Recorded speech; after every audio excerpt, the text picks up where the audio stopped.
트럼프가 당선됐습니다.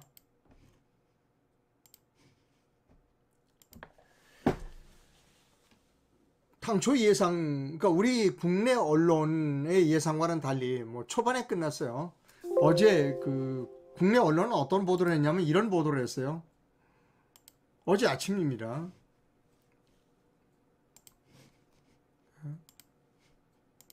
중앙일보 보도입니다. 어제 24시간 전 어제 아침이에요. 해리스가 56%, 트럼프가 43%로 미 대선 당일 큰 예측이 나왔다는 겁니다. 어제 중앙일보 아침 뉴스만 보면 해리스가 미국 대통령이 되는 것으로 보도가 되어 있어요. 그것뿐만 아닙니다. 중앙일보, 조선일보 다 마찬가지죠. 그러니까 우리나라 언론이 얼마나 엉터리냐를 알 수 있죠. 그 결과는 어떠냐 이렇습니다. 이게 오늘 아침 5시 현재에 확보한 선거인단입니다. 트럼프는 292명을 확보했어요.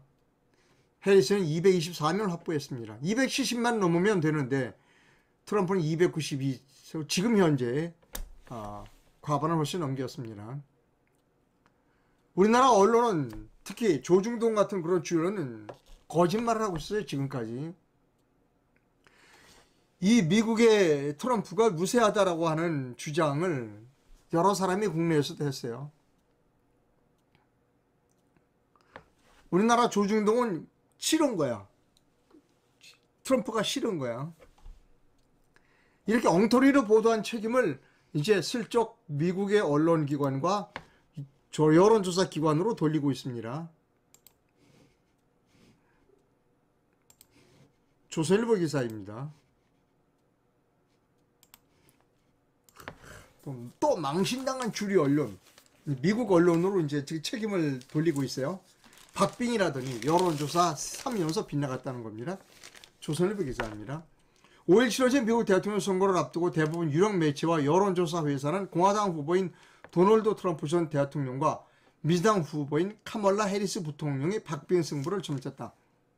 선거가 임박하면서 해리스 당선 확률을 높이는 매체가 많아졌다. 하지만 결과는 정반대였다. 2016년, 2020년 대선 때도 사전 여론조사 결과가 실제로 크게 달랐는데 이번에도 또 예측이 실패했다. 특히 이코노미스트, 뉴욕타임즈 등 민주당을 지지하는 진보 성향 언론들이 주도한 여론조사가 트럼프의 지지세를 과소평가했다는 평가가 나온다. 여러분, 조중동은요, 미국 워싱턴에 특파원을 보내고 있어요. 근데 그 특파원들이 하는 일이 뭐냐? 그냥 미국 아파트에 앉아가지고, 미국 아파트에 앉아갖고 뉴욕타임즈 이런 거 보는 거예요. 신문 보고, 텔레비 보고, 그냥 있어요. 서울의 본사에 그 높은 사람이 어떤 기사를 좋아하는지 거기 거기에 맞춰서 씁니다. 그걸 모토로 돈을 들여서 가요.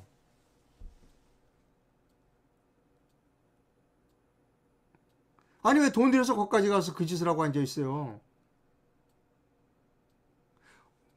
조중동 같은 그런 그 유력 언론사가 특파원을 보냈으면 제대로 미국의 언론을 그대로 베끼는 게 아니라 제대로 미국을 보라고 돈 보내서 이 체제비 주고 보낸 거 아니에요? 아마 특파원 자녀까지 갈 겁니다.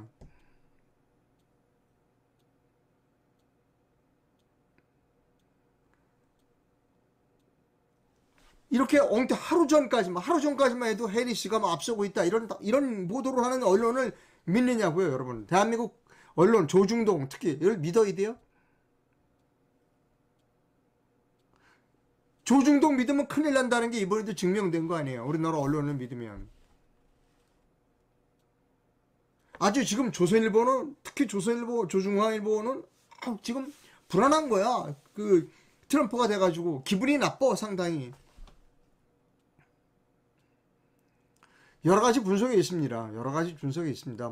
미국의 경제 상황이나 문제가 있지만 그 중에 미국의 부정선거 문제도 큰 역할을 했어요. 미국의 지식인들이, 올바른 사람들이 저거 부정선거 그대로 내버려 두면 안 돼 라고 판단했을 가능성도 있다는 겁니다. 이건 제가 드리는 말씀이에요.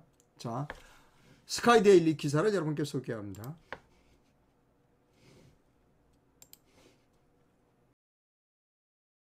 아이 성적을 올리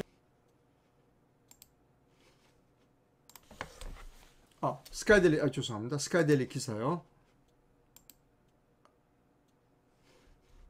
뭐 좀 먼저 나왔어요. 제가 먼저만 만든 게 있습니다. 예.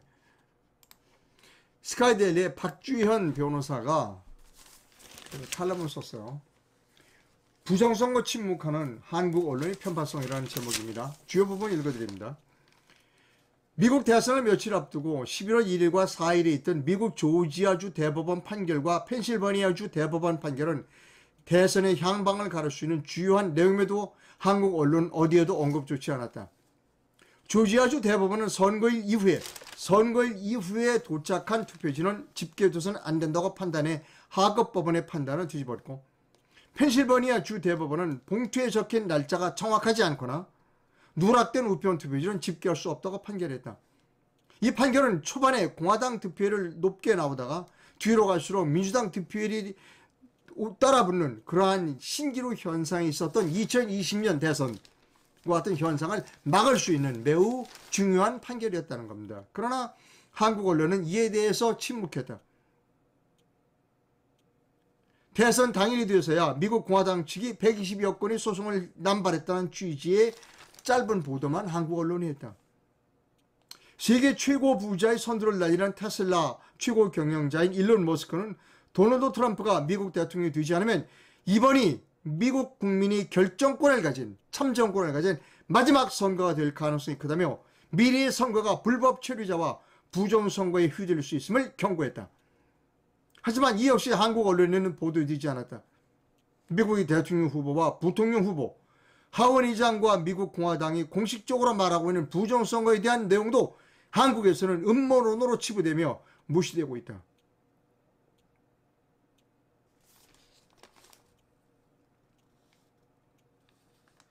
이미 대한민국에서는 수없이 발생한 부정선거의 증거들을 외면한 한국의 언론에 대해 진실과 객관적 보도를 기대하는 것이 잘못이었다. 혹시 중공자금에 종속된 것이 아닌가? 한국 언론은 외신 보도의 경우에도 이런 주요한 사례들과 주요 사람들의 발언을 간과하거나 의도적으로 생략하고 있다. 방송 패널도 민주당 지도자만 보인다. 특히 선거에서 미국이 중국 공산당과 같은 민주당 일당 독재가 아닌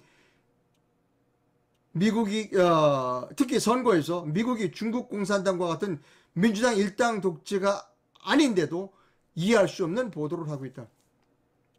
이런 편향성과 부정선거 침묵 현상은 민주주의의 근본을 위협하는 심각한 현상이다. 이는 한국과 미국의 선거 문제를 넘어 전 세계적으로 선거의 공정성과 민주주의 신뢰성을 위협하는 사안이라 하지 않을 수 없다. 한국 언론은 진실을 왜곡하지 말고 객관적으로 보도해야 한다. 대한민국의 민주주의의 적은 조중동입니다. 언론입니다. 일론 머스크가 얘기했잖아요. 이번에 트럼프가 당선되지 않으면 이제 미국인이 참정권을 행사할 수 있는 마지막 기회가 넘어간다는 겁니다. 없어진다는 것이죠. 물론 트럼프가 이렇게 압도적으로 승리할 수 있었던 것은 여러 가지 요인이 있어요. 경제 상황 이런 게 있지만 그럼에도 불구하고 이제 미국인들, 미국 지식인들, 깨어있는 사람들이 이 미국의 부정선거 문제에 대해서 깊이 있게 인식했다는 겁니다. 그것은 제 추론입니다. 조중동이 그게 들어온 겁니다. 이제 트럼프는 뭐라고 그러냐. 내가 되면 싹 바꾼다. 부정선거 했던 사람 다 감옥에 보내겠다고 얘기했어요. 그 불똥이 한국에 튈까봐 조중동은 지금 전전긍긍하고 있는 겁니다. 그게 조중동, KBS, MBC, 기타 언론들입니다. 절대로 믿으면 안 됩니다. 절대로 한국의 언론을 믿으면 안 됩니다. 자, 제목 다시 한번 보여드리고 갑니다.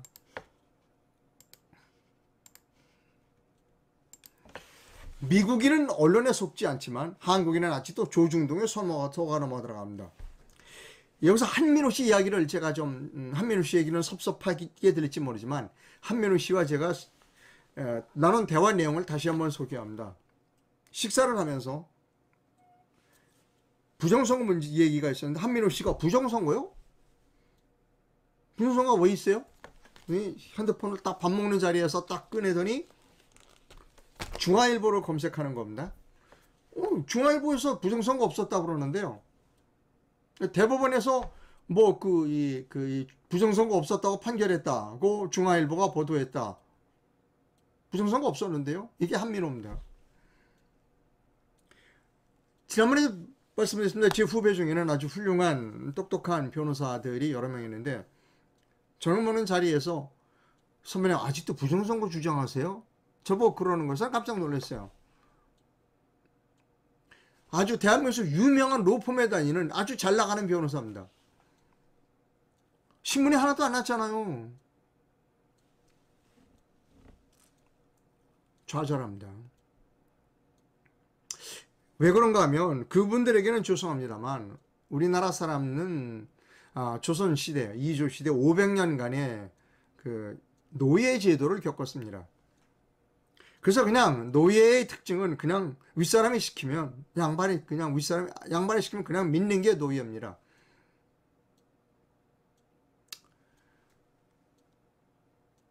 큰 문제입니다. 비판의식이 없어요. 지식인들 중에서도 비판의식이 없는 사람은 그 조상이 500년 동안 노예였다는 겁니다. 그냥 시키면 시키는 대로, 때리면 때리는 대로, 주면 주는 대로, 때리면 때리는 대로 맞고, 주는 대로 먹고, 그게 노예입니다. 그게 노예예요. 미국 사람은 안 그렇잖아요.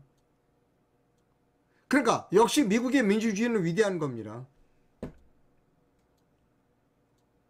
한국의 민주주의 천만의 말씀. 안녕하세요. 우리나라 헌법 1조에 대한민국 민주공화국이다. 주권은 국민으로부터 나온다고 그랬어요. 천만의 말씀. 주권은 좌파 상황들이 가지고 있어요. 왜? 부정선거라는 수단을 가지고 있기 때문에 이걸 깰 수 없어요. 그리고 이 부정선거라고 하는 이 수단에 대해서 조중동과 같은 언론이 입을 다물고 있어요. 그게 우리나라의 현실입니다. 그리고 많은 지식인들이 조상이 500년 동안 노예였기 때문에 아직도 그 노예 근성을 버리고 있지 못해요. 자, 오늘